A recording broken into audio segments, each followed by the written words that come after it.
బ్రేకింగ్లో చూస్తున్నాం. బీఆర్ఎస్ నేత బాల్కసుమన్ అరెస్ట్ అయ్యారు. సింగరేణిపై వివాదాస్పద వ్యాఖ్యల కేసులో పోలీసులు ఆయన అదుపులోకి తీసుకున్నారు.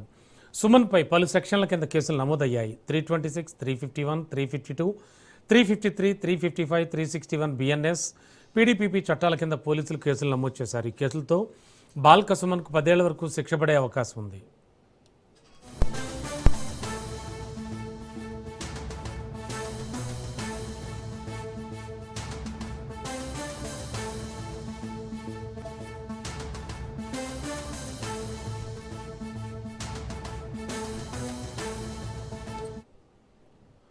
ఇచ్చిన హామీలు నెరవేర్చాలని అడిగితే తప్పుడు కేసులు పెడుతున్నారని బాల్కసుమన్ అన్నారు.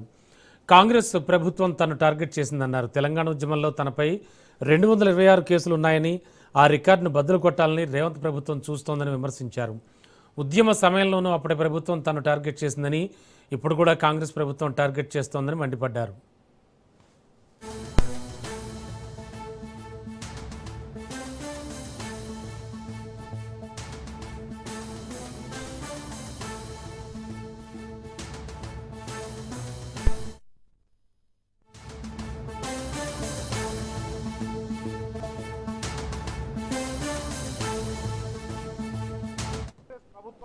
ఈ 3 సంవత్సరాల పాలనలో ప్రభుత్వం ఇచ్చిన 6 గ్యారంటీల మీద కానీ, 420 హామీల మీద కానీ, వివిధ డిక్లరేషన్ల మీద కానీ ఎవరైతే గట్టిగా మాట్లాడుతున్నారో, ప్రశ్నిస్తున్నారో వాళ్ళందరి మీద అక్రమంగా కేసులు పెట్టి జైలుకు పంపించి వేధించుడు వారికి పరిపాటిగా మారిపోయింది.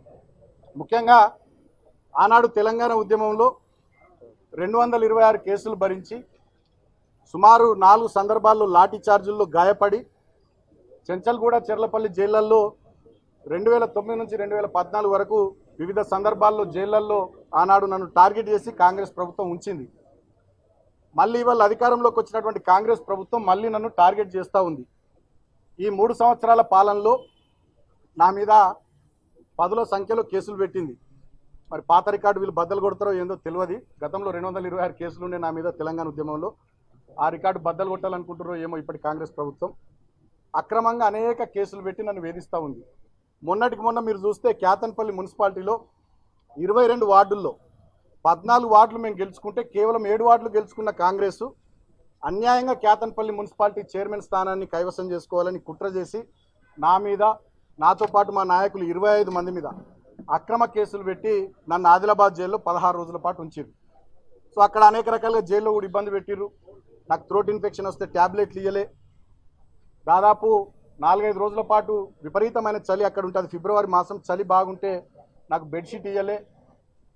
అనేక రకాలుగా నన్ను రిస్ట్రిక్షన్స్లో ఉంచుతూ వేధించింది.